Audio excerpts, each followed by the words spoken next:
todas y todos, bienvenidos. Hoy vamos a hablar de poesía.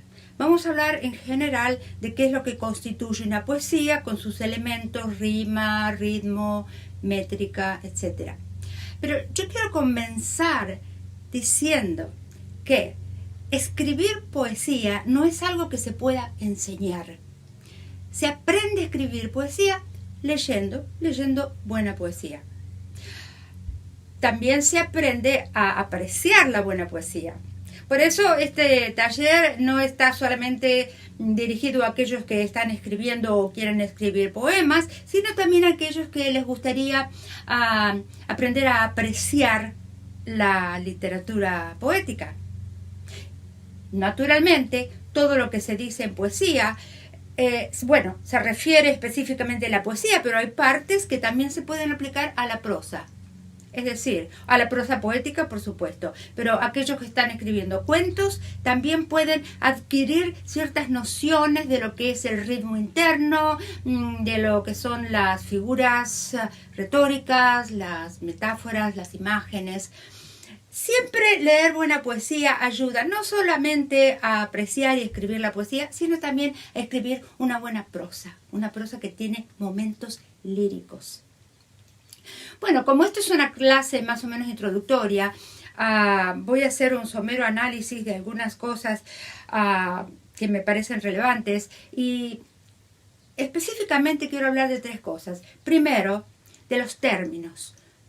No porque los términos sean necesarios para llegar a escribir un buen poema, no, solamente para facilitar nuestra comunicación.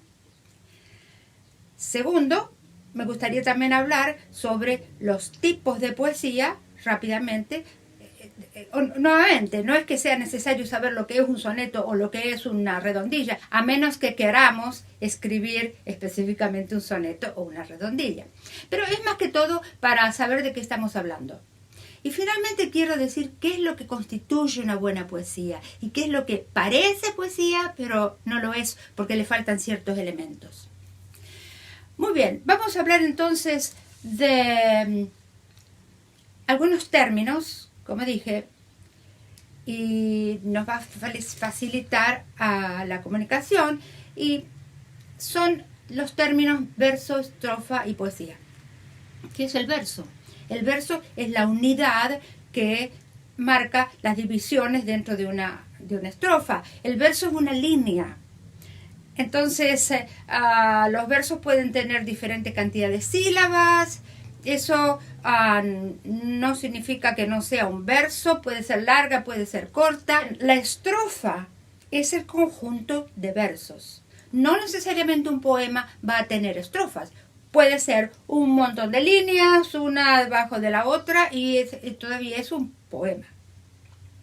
Y finalmente, un poema es el conjunto de líneas y estrofas, cuando las hay. Cuando no las hay estrofas, es un conjunto de líneas. Bien, hablemos ahora un poco de las maneras en que se puede hacer una estrofa. Están, por ejemplo, las estrofas de 2 líneas, las estrofas de 3, de 4, de 5. Es ilimitado, pero tienen su nombre. Por ejemplo, una estrofa de 2 líneas se llama un pareado. Y en general el pareado tiene una rima idéntica. Aquí hay un pareado de un poema que a mí me gusta mucho. Letanía de la tierra muerta, de Alfonsín Storni. Vean cómo está organizado y cómo rima. Llegará un día en que la raza humana se habrá secado como planta vana, y el viejo sol en el espacio sea carbón inútil de apagada tea. Llegará un día en que el enfriado mundo será un silencio lúgubre y profundo. Una gran sombra rodeará la esfera donde no volverá la primavera. Disculpen por el tema tan lúgubre, pero es la verdad. El sol no es eterno. El sol alguna vez se va a apagar como una tea. Muy bien, esto es un pareado porque son 2 líneas. Tenemos también las estrofas de 3 líneas, que se llaman tercetos, las estrofas de 4 líneas, que son los cuartetos, y por ejemplo un poema como un soneto está compuesto de 2 cuartetos primero, seguido de 2 tercetos. Si ustedes quieren ver uno aquí, podemos ver el soneto de Borges, Adam cast forth. Pueden ver que hay 2 estrofas de 4 líneas, seguidas de 2 estrofas de 3 líneas.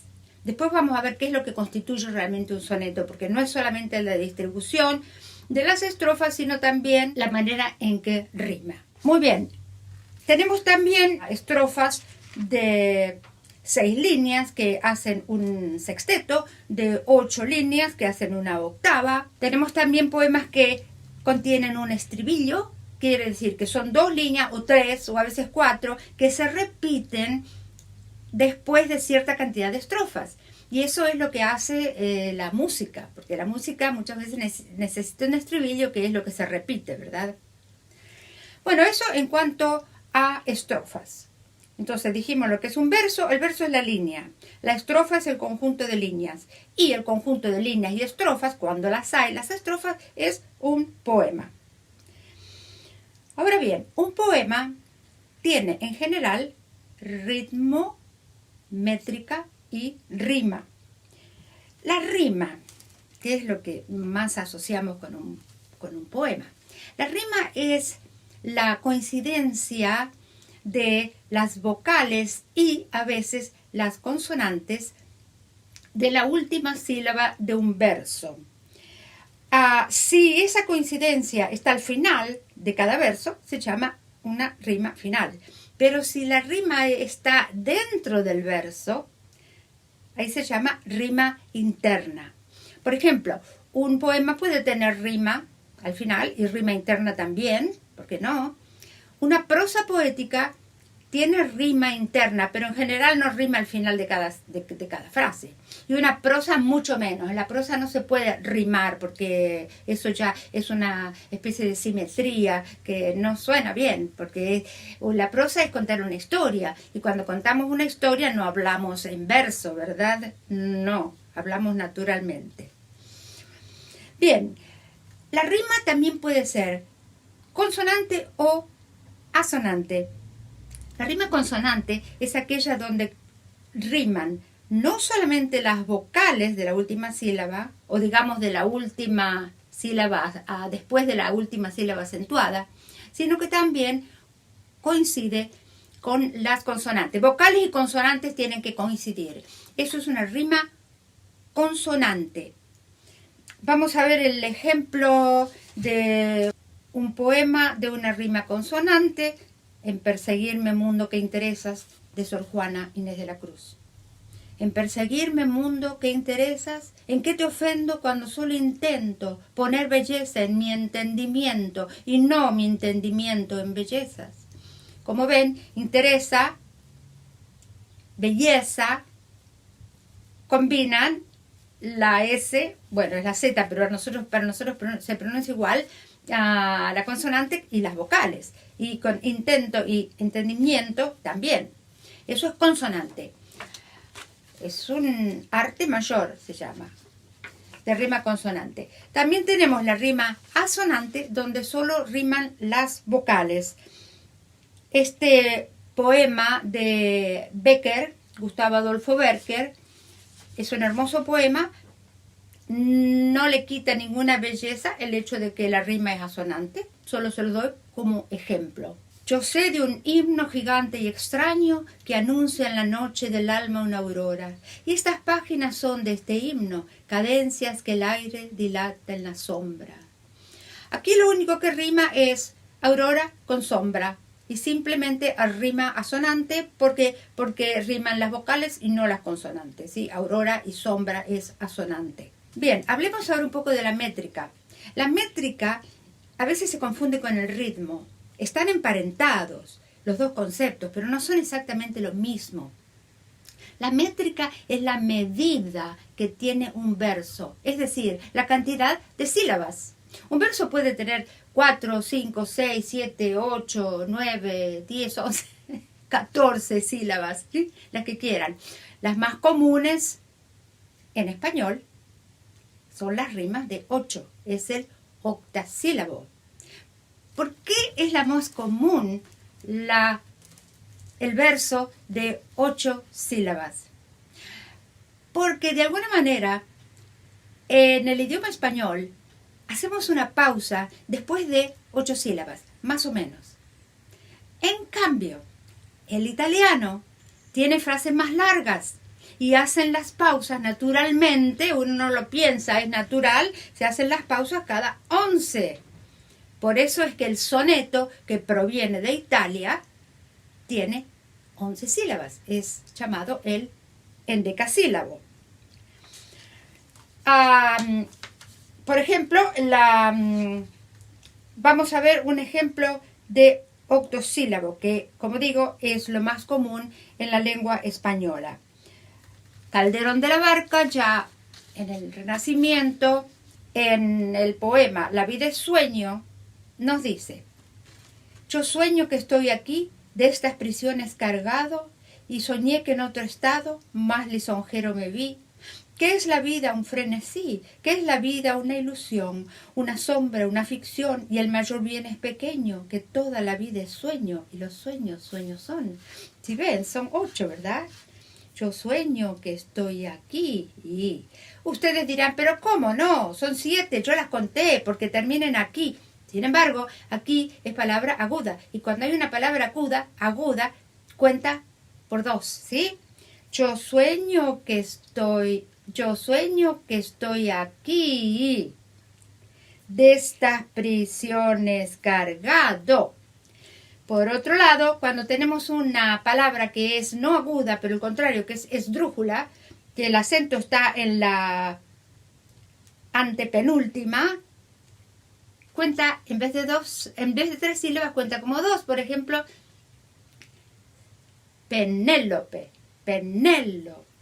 cuenta como 2 sílabas. El octosílabo es el preferido de la lengua española, tanto así que la siguen usando los poetas, los mayores poetas la siguen usando. Ya en el siglo XX tenemos todo el romancero, por eso el romance es siempre octosilábico, y todo el romancero español de Juan Ramón Jiménez está escrito en 8 sílabas. Por ejemplo, en este poema, Córdoba lejana y sola, jaca negra, luna grande y aceitunas en mi alforja, aunque sepa los caminos, yo nunca llegaré a Córdoba. Ahí Córdoba tienen 3 sílabas, pero cuentan como 2. También nuestro amigo Iván Fernando escribió todo su libro de redondillas con 8 sílabas, en octosílabos. Claro, no sé si Fernando las habrá contado a las sílabas, o si hay algún programa en la computadora que te dice que cómo tiene que ser un verso octosilábico, pero eso no importa. Lo que importa es saber por qué usamos tanto el octosílabo. Y hoy día, a veces cuando uno empieza a escribir un poema, naturalmente le sale de forma octosilábica, porque ya estamos impregnados de ese ritmo desde pequeños, de escuchar los romances. También hay versos de 14 sílabas, divididos en 2 hemistiquios de 7 cada uno. Por ejemplo, el llamado verso alejandrino. Tiene 7 y 7. Era muy común en la Edad Media. Ahora bien, el verso alejandrino tiene la característica de rimar siempre igual en las 4 estrofas, y eso lo hace muy aburrido, muy pesado. Les voy a dar un ejemplo, solo para que vean cómo suena pesado y para que no lo imiten. Era un garzón loco, mancebo bien valiente, no quería casarse con una solamente. ¿Sí? Eran 7 y 7 da 14. Este es el verso alejandrino, que en realidad no se usa más. Sin embargo, se pueden seguir haciendo libros de 14 sílabas divididas de 7 y 7, y se ve claramente en un poema de Pablo Neruda, el famoso poema Me gusta cuando callas. a mí no me gusta, porque le está diciendo a la mujer que se calle, solo le gusta cuando se calla. Así que se los voy a mostrar solamente para que vean la métrica. Me gusta cuando callas porque estás como ausente y me oyes desde lejos y mi voz no te toca. Parece que los ojos se te hubieran volado y parece que un beso te cerrara la boca, etc. Si ustedes lo cuentan van a ver que son 7 y 7 y son versos de 14. También el verso de 11 sílabas es muy común, se llama endecasílabo, es el típico de los sonetos. Ahora bien, no es necesario hacer un soneto para escribir un verso de 11 sílabas. Por ejemplo, Rosalía de Castro tiene un poema muy lindo que se llama Yo no sé lo que busco eternamente. Yo no sé lo que busco eternamente en la tierra, en el aire y en el cielo. Yo no sé lo que busco, pero es algo que perdí no sé cuándo y que no encuentro. Aun cuando sueñe que invisible habita en todo cuanto toco y cuanto veo. Felicidad no he de volver a hallarte en la tierra, en el aire ni en el cielo. Aun cuando sé que existes y no eres vano sueño. Al final cambió la métrica. ¿Por qué no? Podemos hacer lo que querramos. Pero si ustedes observan, son 11 sílabas. Bien, lo que dijimos es la métrica, o sea, la cantidad de sílabas que tenemos en un verso. Emparentado a la métrica está el ritmo, pero no son exactamente lo mismo, aunque a veces se refiere como ritmo a la métrica y viceversa, pero no es lo mismo. El ritmo se refiere a los acentos, a la parte musical del verso, y reproduce en general los estados emocionales. Hay versos que tienen un poco de ritmo, pero lo sentimos, tiene cierto andamiento. Claro, tiene mucho que ver también con las sílabas.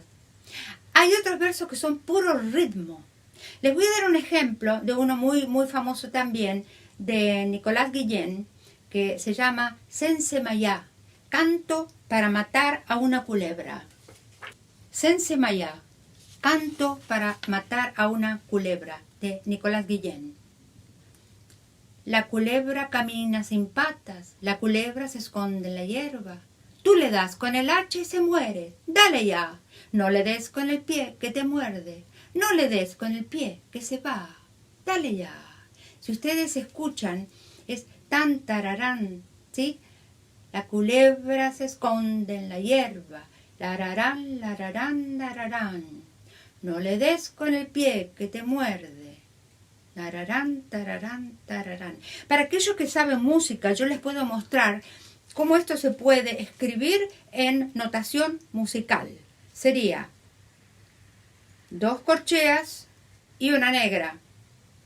2 corcheas y una negra. O 2 semicorcheas y una corchea. Se las voy a mostrar para los que saben leer música.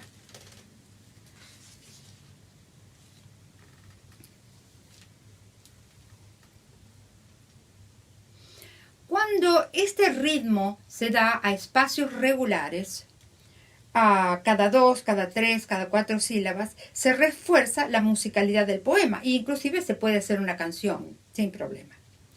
Muy bien.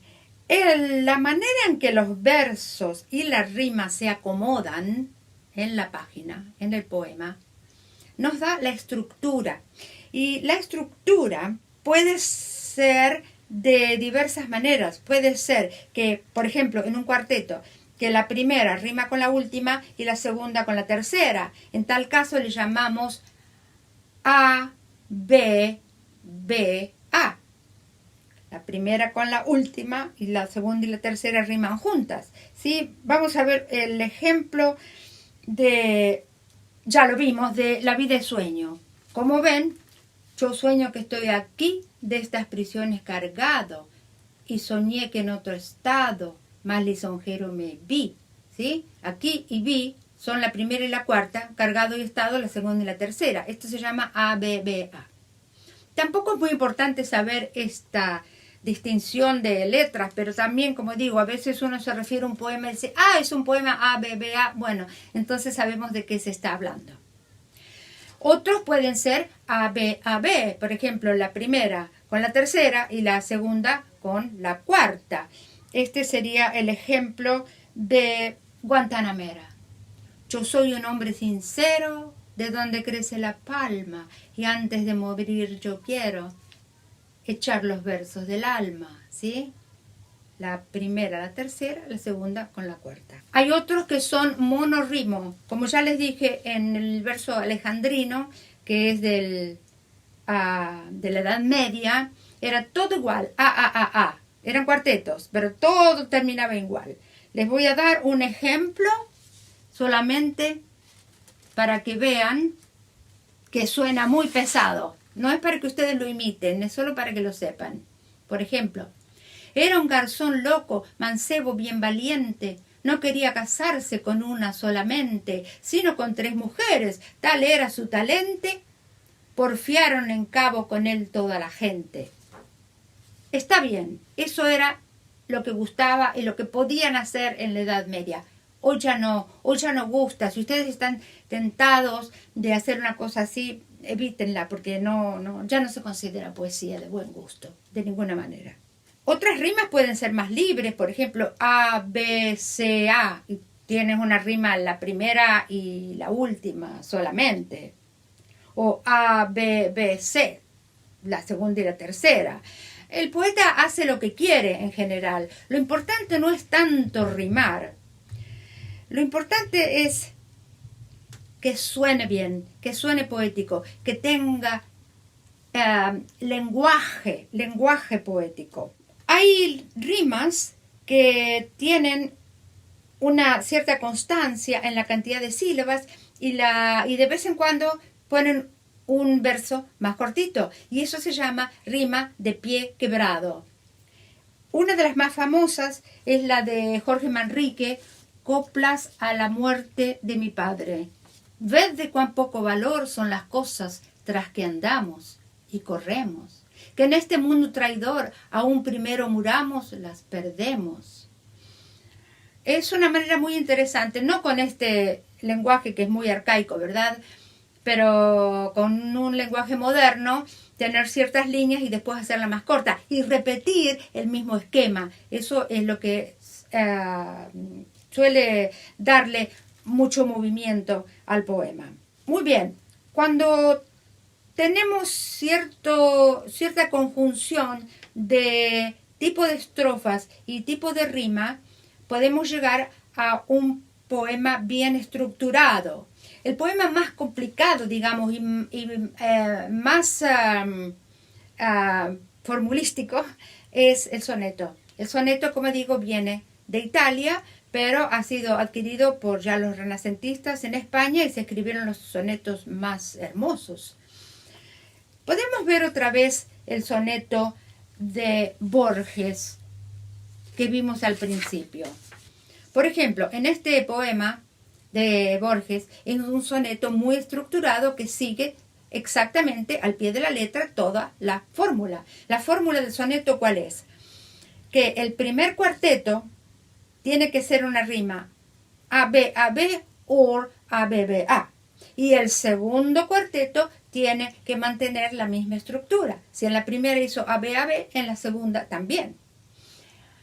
El terceto, los tercetos, digamos, tienen que tener una estructura también similar. Si el primero es A-A-B, el segundo también será A-A-B. Vamos a ver cómo es la rima. ¿Hubo un jardín o fue el jardín un sueño? Lento en la vaga luz me he preguntado, casi como un consuelo, si el pasado de este Adán, hoy mísero, era dueño. ¿No fue sino una mágica impostura de aquel Dios que soñé? Ya es impreciso en la memoria el claro paraíso, pero yo sé que existe y que perdura. Aunque no para mí, la terca tierra es mi castigo y la incestuosa guerra de Caínes y Abeles y su cría. Y sin embargo, es mucho haber amado, haber sido feliz, haber tocado el viviente jardín siquiera un día.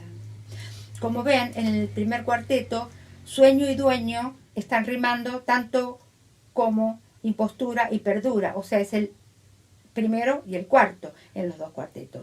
Y el segundo y el tercero también riman en los dos cuartetos, preguntado, pasado, y también riman impreciso y paraíso.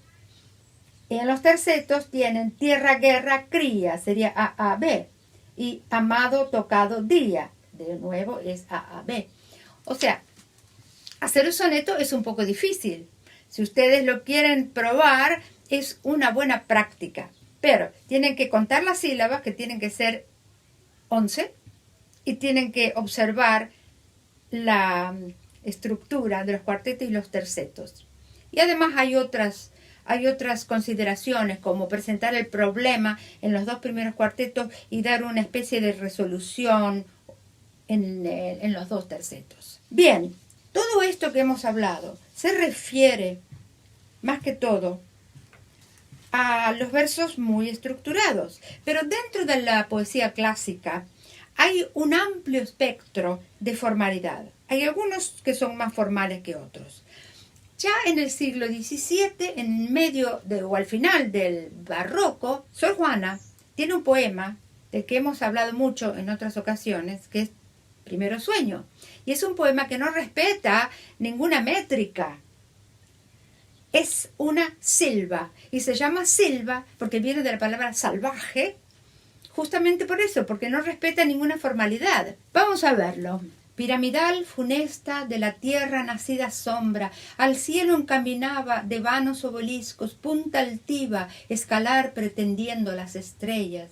Si bien sus luces bellas, exentas siempre, siempre rutilantes, la tenebrosa guerra que con negros vapores le intimaba, la pavorosa sombra fugitiva, burlaban tan distantes que su atezado ceño al superior convexo aún no llegaba del orbe de la diosa, que 3 veces hermosa, con 3 hermosos rostros ser ostenta. No vamos a hablar del significado, porque no es el momento ahora. Es un poema muy barroco, lo cual quiere decir que es muy difícil de entender lo que está diciendo.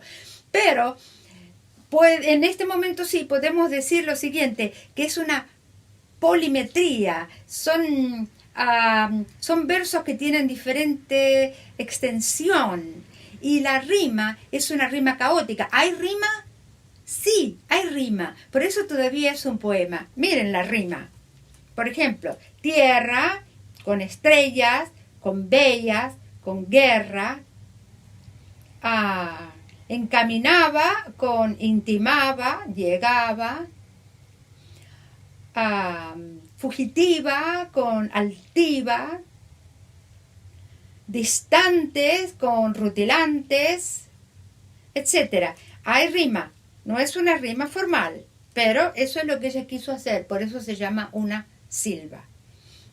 Bien, esto es del siglo XVII, no es tan moderno, parece moderno, pero no lo es. Ahora, hay muchos poetas hoy día que escriben en verso libre. El verso libre está más allá de la silva. El verso libre casi que no tiene rima. Puede tener rimas internas, pero todavía se considera un poema porque tiene imágenes que son poéticas. Les voy a mostrar un poema de Huidobro. Se llama Sobre la nieve se oye resbalar la noche. La canción caía de los árboles y tras la niebla daban voces. De una mirada encendí mi cigarro. Cada vez que abro los labios inundo de nubes el vacío. En el puerto los mástiles están llenos de nidos y el viento gime entre las alas de los pájaros. Las olas mecen el navío muerto. Yo en la orilla silbando miro la estrella que humea entre mis dedos. Esto es verso libre. Yo quisiera terminar diciendo algo sobre los poetas que se están iniciando. Y hay 2 tipos de gente. Están los que nunca consiguieron entender cómo funciona un poema y simplemente escriben verso libre. Muy bien, les puede salir un buen verso, un buen poema, siempre y cuando hayan leído suficiente poesía, buena poesía, como para verse empapado de todas las figuras retóricas, de todas las imágenes, de todo el lenguaje poético que necesitamos para un poema. Pero hay algunos que no lo tienen. Entonces lo único que hacen es cortar las frases y ponerlas en una página en forma media simétrica que se parezca a un poema. O sea, eso no es suficiente.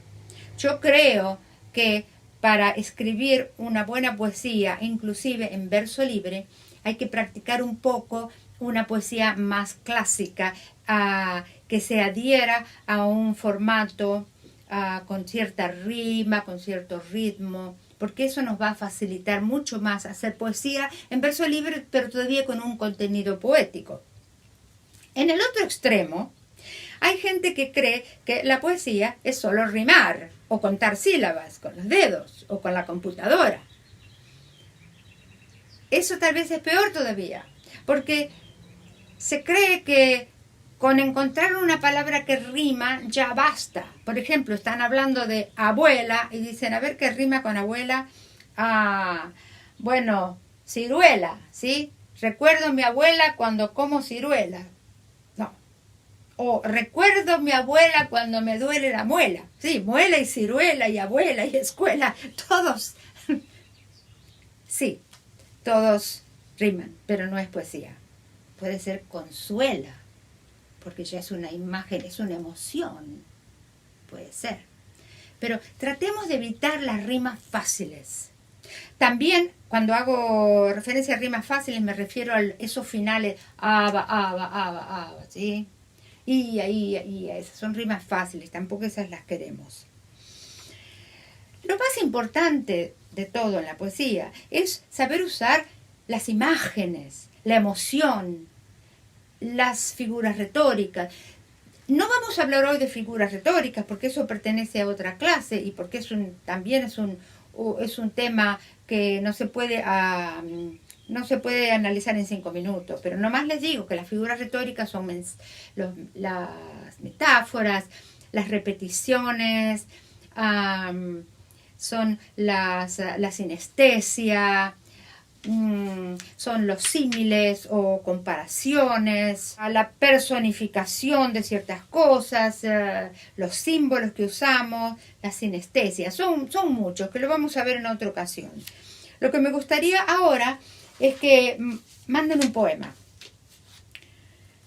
Puede ser un poema suyo, un poema que ustedes hayan escrito, y yo o algunos otros de la mesa directiva les pueden dar una opinión sobre el mismo y de cómo se puede mejorar.